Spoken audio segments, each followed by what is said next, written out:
Beautiful, beautiful, beautiful, beautiful souls.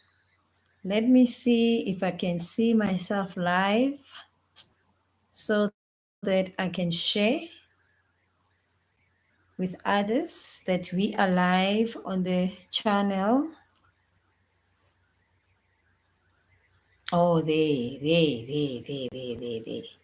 We are live, we are live, we are live, we are live. Just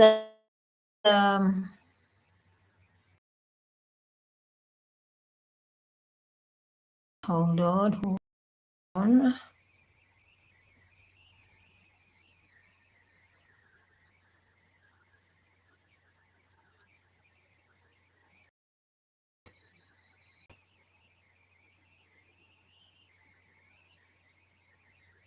Mm,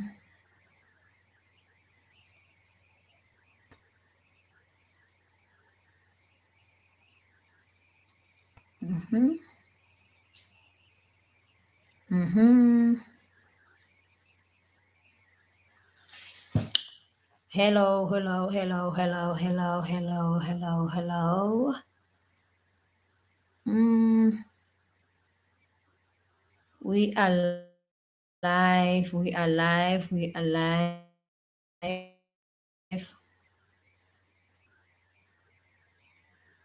Okay, this thing keeps taking me to you, to Facebook group.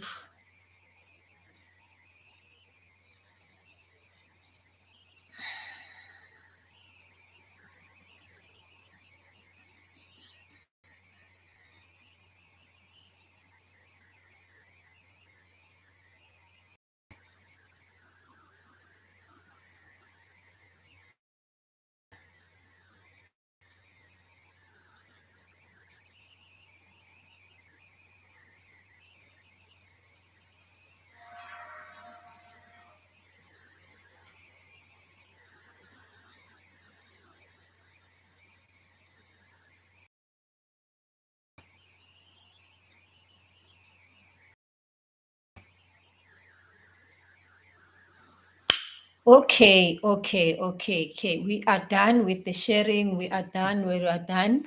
Let me put the phone away.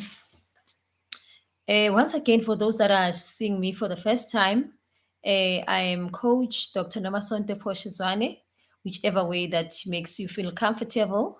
I'm doing this live stream here and not on my Facebook group. Actually, I'm going to be doing these live streams on here versus we on Facebook going forward. Just for me to be able to save this content easy instead of me having to go back to Facebook and then download and put it here. So I'm just going to do it here. Tonight, I'm going to be talking about this how to identify mother wounds and what actually mother wounds are. Many people believe and think that when you're talking about mother wounds, we are talking about wounds that were inflicted to you um, by your own mother and through what they did or didn't do, what they said or didn't say, or their behavior towards you. Yes, that is partly another way of identifying or what causes or how people get wounded. But that is not the only way we get wounded. Actually, there's this other most powerful a way that we get wounded and men wounded through what we had observed happening to our mothers around them and happening around. Why do we really this have so much impact on us, these this observation, why this, I say this is the most powerful way where we get wounded, and it remains in the subconscious, and many of us are not aware. Through our eyes, these two things called eyes, those many of us we know, or if you don't know, they always say it's the window to your soul. When you want to see and understand a person, or you want to be intimate with person, you need to look them through their eyes. It is because our eyes they take pictures. Our eyes are the one thing that we learn and we learned through, which is this observation. What we observe, that is exactly what captures us most, versus what was said to us, or was not what was not said.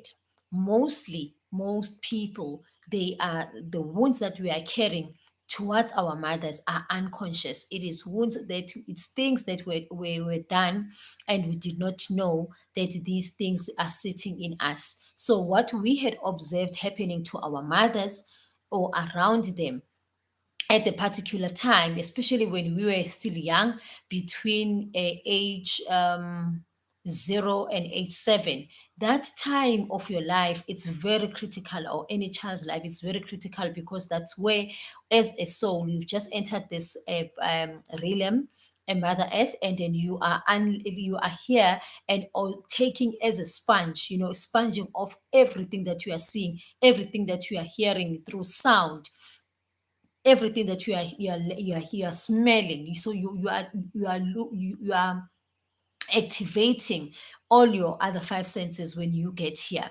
So now, whatever you have seen that time, depending on whatever the smell was at the time that particular thing was happening, that will be sitting in your subconscious as an imprint. And when it sits there as an imprint, and then what happens is this: whenever something triggers that, it could be a certain sound, it could be a certain smell, it could even be a certain somebody behaving a certain way, then it will trigger this particular thing, and then you find yourself acting a certain way, or responding a certain way to people. Now, as I'm explaining that, because these things are unconscious, many of us are walking around, instead of us having these beautiful relationships and making sure that we are getting, we are experiencing the love that we are here for. We actually find ourselves that we are actually busy fighting our mother's battles.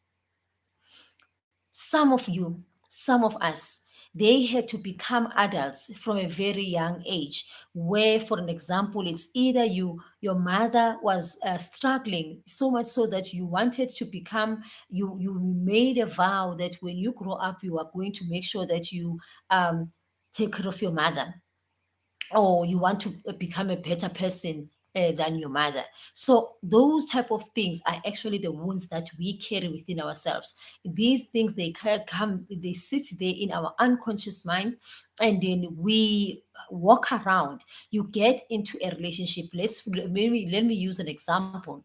You find that when maybe a certain age, you were always observing your mother was forever busy, and she did not have the time, and she was forever complaining, or she was miserable, for an example. Or even worse, maybe you observed your parent, your mother, being abused, either physically, verbally, and yeah, those types of abuse. Maybe they were abused in that form, and then because you were there, you observed it, and then you ended up making this vow that, you know what, I will not be a walkover like my mother. Maybe this thing was done by people that are close to you, either your parent, your other parent, maybe let's say it's your father, or maybe it's not your father, maybe it's your mother's siblings, your mother's siblings, or people close to you, or even your grandmother and or her parents. And then you ended up thinking to yourself that,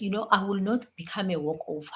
So then what happens? Then you build this facade, you build this wall around. It's an invisible wall you build around you, where you walk around, and then you are forever defensive, and you do not even understand when people say certain things, or people, you just get triggered so easily. Because why? It is because this thing, this aspect of you has taken over. Now you want to become a mother, you want to protect your mother. So then what you will then do, you will walk around and not be the person that you are meant to be, your divine self, but now you become your mother's savior. So then what then happens? Most people, when they get into these spaces, or when you take on that role where you have seen, observed certain things happening to your mother, and then you are thinking that, I need to go and save my mother, or things did not go right well with my mother, or you the way your mother was treating you, and then you think that, okay, I will not allow myself to, or my kids to go through such things. Then I will make sure that I do not do one, two, three, or I do one, two, three. So immediately when you do that, what then happens is you go around with this facade, with this wall around you, where you do not become your own self, but now you become your mother's a defender. So what will then happen when you are in a relationship? You will then start attracting these type of men that will then sort of remind you of this aspect of you, or you'll attract the similar type of people that will trigger that aspect of you. And then what will then happen? Then you saw that this aspect of you, because it's still sitting unconscious to you, then this aspect of you will come up, and then these people will trigger it. So now what has happened with most people, we had to take on this role of become a mother or a parent, take responsibility. Either maybe your mother was a drunkard, or either your mother was never a responsible person, then you took on the responsibility. And then immediately when you take on that responsibility, then you're no longer a child. You're no longer allowing your child self to be the child that they're supposed. It's like you've skipped a stage. So then you get to a space where now you are mothering. And because now you are mothering, not because from a divine aspect of you, when because now naturally you are a mother, you are mothering from a wounded aspect of you, because then you had to let go of your divinity and then took on this role because you are mothering from that space. Then what will then happen? You will call up these men. If you are a woman, you will call up these men that you will have to take care of. Even if you are a man, you will call up these girlfriends, you'll even marry a wife who will want you to take care of them, and you'll find that you are the one doing everything on their behalf, or even for them. Because why? There's this aspect of you that is wounded, which is the mother that you took a role that you took on of a mother at a very tender age. Now, most people, they are not even raised by their own mother, especially as I was saying, between age 0 and 7. That is when, as a child, you are sponging off from everything that is happening around you. So now, if you were at age like most of us, especially in our generation and the generation before me, we were raised by our grandparents. The mother was never there. It's either the mother was working or whatever the case may be. So then what then happens is you take on this role, and then you become your mother, and you now replace your mother, maybe let's say with your grandmother. And then you end up not having a good relation to take over whenever you are in a relationship. So when you are in a relationship, this wounded self is the one that plays out. So you'll find that whenever you find yourself in the space where you feel like this person is not growing up, this man is not growing up, this woman doesn't want to grow up, but it's actually not them not that are not growing up, but it's also you that is not letting go and allowing yourself to go through the stages of being a child and a young adult, and then eventually an adult. So you've actually skipped stages. So now you will feel overwhelmed through this behavior that these people are doing. So how do you then identify? How do you then identify if you are carrying these deep, the very, very deep mother wounds, especially a lot of people are not the wounds where things were done to us by our mothers, but it is things that we observed happening to them. Then we then took on this to become their savior. So then, which then happens, what happens then as you grow as a person, you want to forever be saving, or you will forever be saving people. whichever way. And whenever people they see you, they will see somebody who needs to rescue them somehow. So you'll find yourself in a space where you are forever rescuing other people.